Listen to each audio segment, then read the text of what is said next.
No, so we all know that. We will not drop F-bombs in Aditi's presence. There she is, looking great as ever. Hi, Aditi, how are you? Well, it's funny that you mentioned that about the cursing because my husband did institute a curse jar, I don't know, a few years ago. And as my son has made a point of noting, the person who should be contributing the most is me. And yet I have never put even a dime in that curse jar. What discipline. That is absolutely awesome. Now, were you a swearer, like a sailor before, and so you've altered your behavior, or it really wasn't an issue for you? No, I need to alter my behavior more, actually, quite frankly. And I think that... Wait a second. But she's saying she curses. She just doesn't put the money in the jar. Yeah. So you swear and you're dishonest. Why would you need... Wait a second. I'm not dishonest. I just don't like the exercise of this. I don't think that's... I agree with you. It's a ridiculous exercise. People should be free to curse as you want. I curse in front of my son. And I say to him... you know what? Yeah, but here's the thing. It's not as if they don't hear this in other places. Right. My issue is I should have more colorful words to use than to resort to that. It feels like it's a crutch. But sometimes the emotion is so strong that there's nothing else that fits it. It's kind of like sometimes there's certain words I want to say, and I can't say them in English. I can only say them in another language because it doesn't really exist. Curse in another language. There you go. Yeah, that's fair. Technically...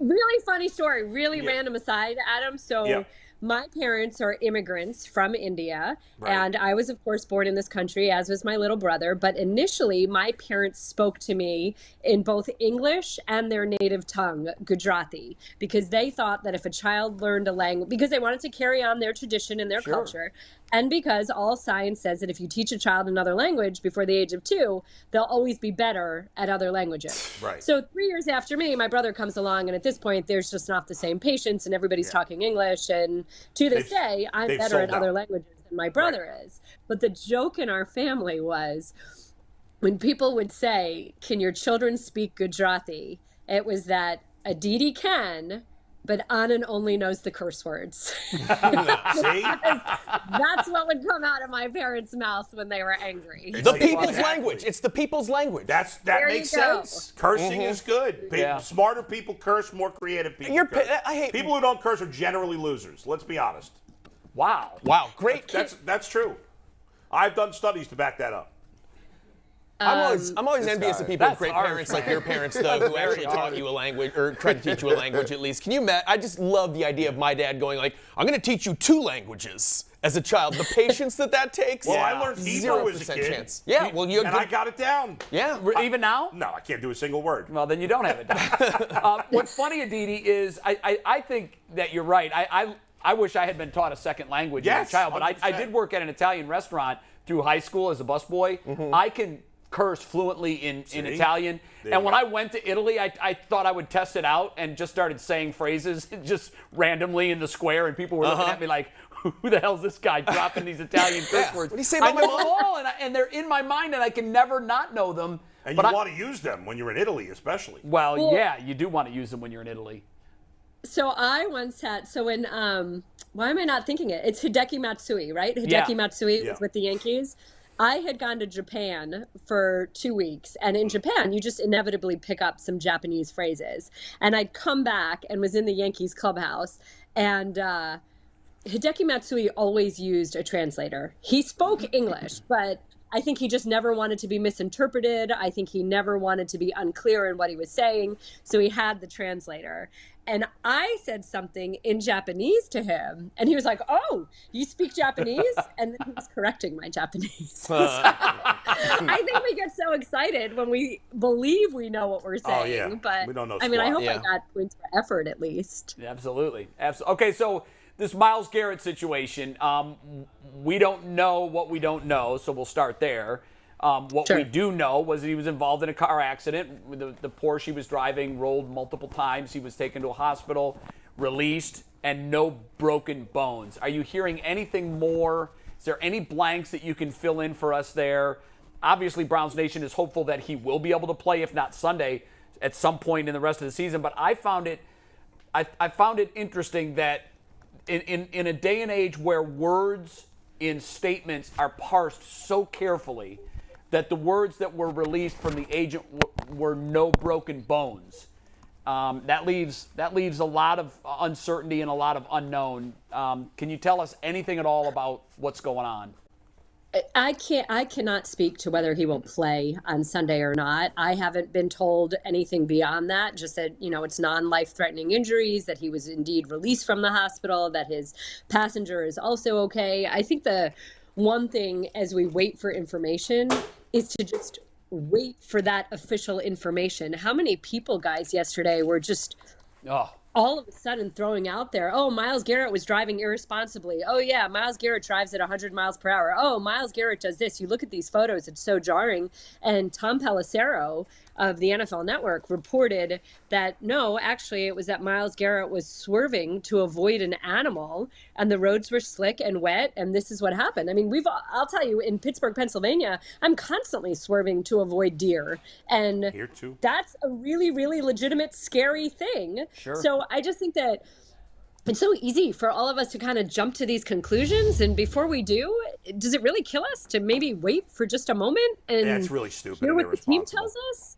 Hear what the official statement is? Yep, you're right. Just wait, because I gotta tell you though, that car, he wasn't going 10 based on how that car looks. I mean, I don't know anything, but he wasn't idling down the road to get rocked like that. No, Mike. I think that it's fair to look at that and say maybe there was a little bit of both. Maybe there was a little bit of speed and maybe there was a little bit of swerving, but that doesn't necessarily mean that he was driving 100 miles per hour totally irresponsibly. Right. And that's what people were just immediately jumping to is, oh, the guy was in this car accident, this awful looking car accident, so let's impugn his character immediately. Yeah, because at that point, it's the first part, like, is he okay? Is his girl? Right. Is his that's the first thing. But to that point, he could have easily been traveling at the speed limit. And that car still could look like that. Or even a little over, which we all do. Yeah. Most of us do at times. It's a Porsche. It's got rear-wheel drive. It's slick. Yeah. It's Medina. Not a great Cleveland car. No, not perfect for those kind of conditions. And he was possibly, in the way that I would be if I were, how old is he, 23? If I were a kid and I had a girl in my Porsche, I might be trying to show off a little bit, maybe. Yeah, that's why you have a Porsche. And that's why you're in Medina. There's almost nothing, what are you going to hurt corn? The problem is, if it was an animal, and I don't know, but maybe he's just too nice. Ray Lewis would have gone right through that rabbit. Can we agree on that? But Myles Garrett is like, a bunny. Oh no, I could totally see that. And he's too sensitive. He's too nice. He's a kind heart, that's for sure. Didi, let's talk about from an on the field perspective. Obviously, it seems like there's no serious situation. It's not that serious from a human standpoint because he's obviously out of the hospital already. From a football standpoint, you could very well be without him, still Clowney. One of their starting defensive tackles, even though he's not really good, Taven Bryan, is on the injury report. JOK's banged up, and Anthony Walker's out. So you could potentially be in this game against the Falcons offense that's been pretty good so far without 5 of your 6 guys up front. That's a disaster from a football standpoint. It could be. It certainly looks like a major obstacle and a challenge, especially since the secondary is still sort of trying to find its way. I think that the Anthony Walker loss is significant for a million reasons. And the biggest one is probably the leadership and the energy and the juice that he provides. And this is one of those things that we talk about with Myles Garrett, that as tremendous of a player as he is, being that leader is not necessarily natural for him. As he told me, he's made a very conscious effort to be more present and be more vocal and play things like two square and be around. That's not necessarily something that just comes to him in the way that it did Anthony Walker. Right. I think that it's still early in the week, so none of this necessarily has to be desperately alarming just yet. I also think that, this is the mark of good teams, is you figure out where is your depth and how do you adjust for what is missing and what do you do when those bodies are out. You can't just kind of throw your hands up and surrender, wave the white flag. There's got to be some other plan there. And on the flip side, I think the offense is really continuing to look better and continuing to gel. You're seeing what Amari Cooper and Jacoby Brissett are doing together. You're seeing the way this run game is moving. And I think that, obviously we know that the great Dick LeBeau says you want to keep every team under to 17 points or less, and then you've got a 99% chance to win. But in some ways, this Browns team can put up points and they can control the clock. So that's a good sign, you would like to think. And you'd certainly want to run ball control and keep the defense off the field for as long as. And we were talking earlier, Aditi, and you know this as well as anyone. The Browns' strength is I know it's a passing league. I understand that. But because of that, most defenses are built to stop the pass. And the Browns' offense is clearly built to have these long 13-play, 80-yard, clock-consuming drives, and that travels. I think from that standpoint, if we're trying to find silver linings here, we saw, I can't remember who it was, somebody won the time of possession battle 42 minutes to 8. Was it the Bills? Buffalo, it was the Bills and the Dolphins. Okay, and they lost the game, so that's bad. 100-degree weather on top of that. If you can consume 42 minutes of game clock where your defense is on the field resting, there's no reason you should ever lose a game like that. I know the Bills did, but I think that what the Browns are going to Atlanta thinking is that's the kind of drives we need. We need 4 or 5 of those that turn into points and just let the chips fall where they may. But if your defense isn't on the field, it can't be a weakness. Correct. And I think that that's another one of the things that is sort of in the pro column for the Browns is that early in the season, there are still teams struggling to find their identity, figure out who they are. Right. The Browns know exactly who they are. And as much as we may sit here and talk about Donovan Peoples-Jones or Amari Cooper or David Bell or David Njoku, the Browns are going to run the ball. Everything is going to start with that run game. Everything is going to start with Nick Chubb, who's going home, and Kareem Hunt. And yes, the Browns can control the clock. So, and the magic with them too is kind of like Robert Saleh was saying, they're going to run the ball, and it's still incredibly hard to stop them. So that all bodes well for the Browns. And again, I would just sit here and say right now it's still a little bit early in the week. A lot can happen before Sunday. So let's not think necessarily that 5 guys are out on defense. Yeah. Aditi, how long can Jacoby Brissett continue to play this good?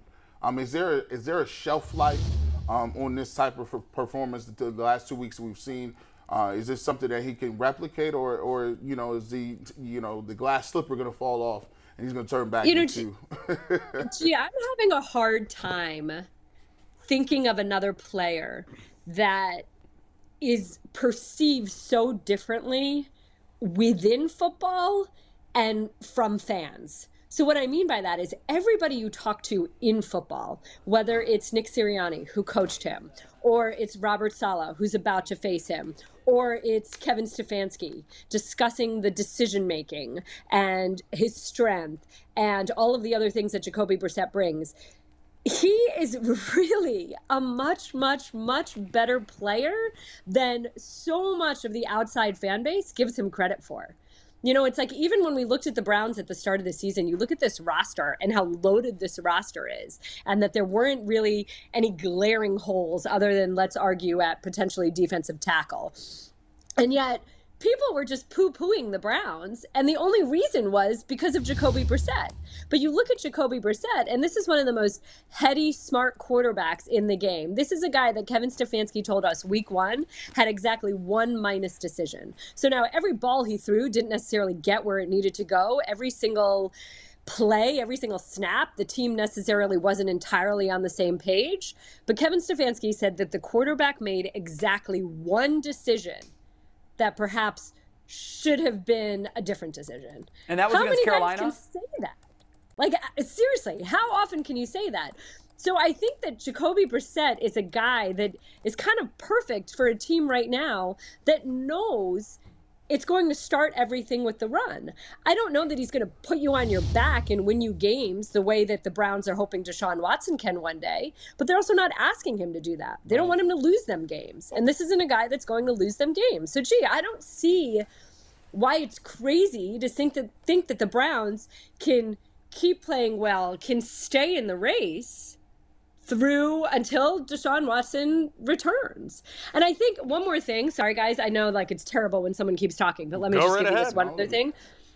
I think that Jacoby Brissett is also just in this incredible place. I'm thinking about when we talked to him after week 1 and before week 2 about how emotional he was week 1 in getting that win, in, that comeback, gutting it out, all of that.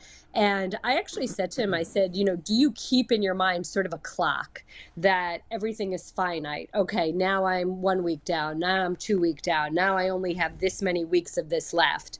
And he was like, you know what? At this point in my career, I really don't. He said that there was a period of time where he didn't even know if he was going to get to play again.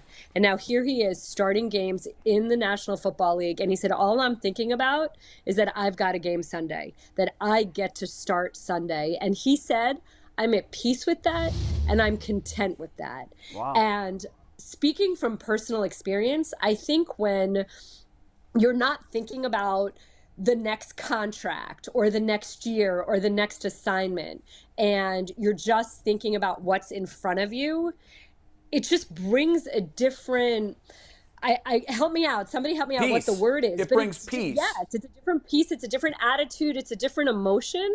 And I think that enables you to kind of play a little looser, a little freer. And it's always good to play that way. I agree. But kudos to him to have that perspective. And it's very similar to what Joe Flacco said to us before week 2 as well. He's 37 years old. He doesn't know how many days he has left. So when he's out there, it's soaking up every moment. It's not being nervous with 2 minutes left and being down 2 scores. all right, but let's get Not back that that's to a great memory for Browns fans, but again, there's value in that, is my point. Aditi, I love you, but let's get back to reality. If everybody in the if everybody in the NFL loved Jacoby Brissett so much, somebody would have made him a starter at some point. Nobody's ever wanted him to be a starter. He is what he is. He's a backup who, when he plays too much, gets exposed. 28 and 32. He's 28 and 32 overall. That's his record. Right. I mean. Okay, but you know what? Hey, Matt Castle was a backup for a year and didn't play so bad. Right. Again, you're not asking him to lead your team for 5 years. You're asking him to give you the 3 best months of his life. And oh, by the way, you're asking him in a very, very reasonable fashion. All you're saying is don't make dumb decisions. And guess what? That's the thing that he's best at. I agree. His number one asset, his number one trait is that he doesn't make dumb decisions. And that's all the Browns are asking him to do. I agree, but he played poor. I don't care what Kevin Stefanski said, okay? He played poorly in that first game. We all watched that game. We've seen the PFF grades on him. He played badly. He missed a ton of throws in that first game. I don't know what the hell Kevin Stefanski. No, he said decisions, but I question that too because Aditi, there were times he had receivers running wide open. That's the right decision on that play. Pull the trigger, throw to the open guy, and to hear Kevin Stefanski say he only made one negative He's going to talk him up, though, obviously. Well, he's not going to be like, I just don't know. Listen, I think Jacoby. But guys, you know what? Yeah. This is here again. Like, this is where I'll sit and I'll tell you, you might see something on TV and it looks like guys running free, but a guy might not be where he's supposed to be. Agreed. The progression may not necessarily go that way. You know, this isn't backyard football. This isn't us just running around and saying, "Oh, I'm open, throw me the ball." It just doesn't necessarily work. No, but when that there way. is an open guy, again, I'll say, like, you give have him this the in ball. Pittsburgh, where a week ago, the rookie George Pickens is saying, "Oh, I think every receiver is open on every play."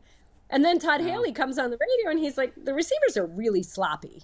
And so, like, while they may look open, if they're not where they're supposed to be, Mitch Trubisky is throwing an interception. But Kevin Stefanski's not going to say he missed 10 throws. I mean, he's never going to say that if that's true. I don't know. But I mean, there were certain ones where he's like, where Jacoby openly said, I was thinking that he was going to be outside the numbers and he was inside, or I should have placed it here. But this is why you communicate. I mean, who do you expect to be absolutely perfect on all their P's and Q's week 1?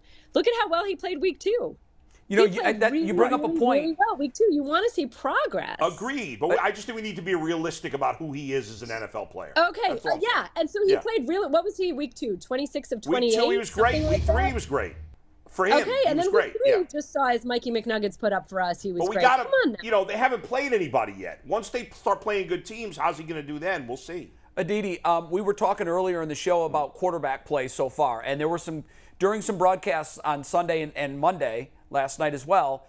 I thought Collinsworth made it sort of a thread for a moment on Sunday night. We heard I was listening to the Packers and the Bucks, and they were talking about it. And I don't know why. I'll ask you this question.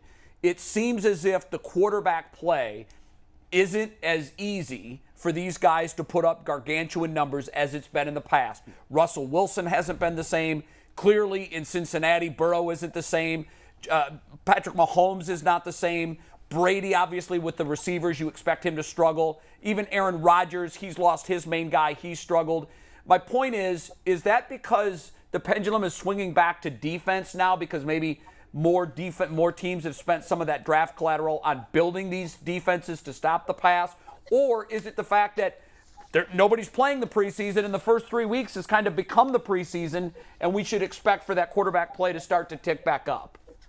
Okay, so I think it's part of answer B. It's the same way that when they got rid of tackling in training camp, we all agreed that, okay, the first month of the season, there's horrible tackling.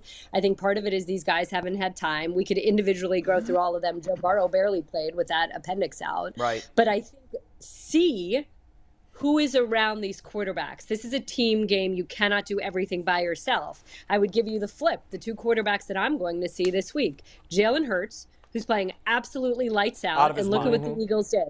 The Eagles built him the biggest offensive line in the NFL, and they also brought him A.J. Brown to go along with Devonta Smith. Right. So, okay, and look at how Jalen Hurts is playing. And then Trevor Lawrence, who is suddenly able to get rid of the ball so much faster than he was a year ago. He's got Christian Kirk in now. He's got guys playing well. He has more support. So when you talk about Aaron Rodgers, well, he lost a lot of his best guys. You talk about Tom Brady, all these guys that you're mentioning, again, you can't do it by yourself. You need somebody to throw to. You need somebody to take the pressure off by running the ball. You need some help. And you're talking about guys that don't necessarily have playmakers on the other end.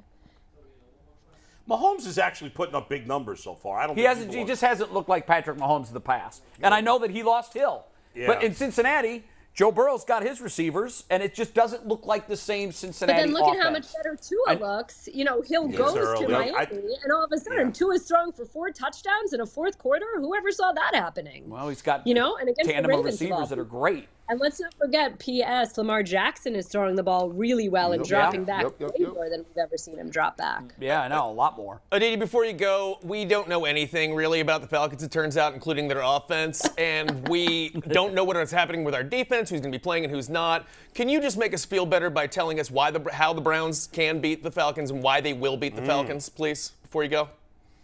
I just think that the Browns have some good confidence. I think winning Thursday night was a really big deal on that massive, enormous stage against the Steelers of all people. And sometimes it's not even about who somebody is, it's what the uniform is. And I think when you're a rival and a team has owned you for so long, that counts for a big win. I think that they played together and we saw a team win. We love to talk about the Browns run game, but their passing game is working really well. And I think that Nick Chubb's going home. And I think Nick Chubb playing in front of his home fans and his home state is always a good thing. That's true. I love that point. Yeah. All right, I'll take it. I feel better. Thank you, Aditi. Aditi, thanks for picking us up. Our spirits are higher now. Swear at us in Indian before you go. Never mind. I wanted to hear. Can you tell us a swear word? Bye. All right. Next time.